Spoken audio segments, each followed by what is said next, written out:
नमस्ते अस्तु भगवन् विश्वेश्वराय महादेवाय त्र्यम्बकाय त्रिपुरान्तकाय त्रिकाग्निकालाय कालाग्निरुद्राय नीलकण्ठाय मृत्युञ्जयाय सर्वेश्वराय सदाशिवाय श्रीमन्महादेवाय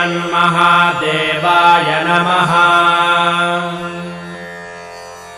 नमो हिरण्यबाहवे सेनान्ये दिशां च पतये नमो नमो वृक्षेभ्यो हरिकेशेभ्यः पशूनां पतये नमो नमः सस्पिञ्जराय द्विषीमते पथीनां पतये नमो नमो बभ्रुषाय विव्याधिनेन्नानां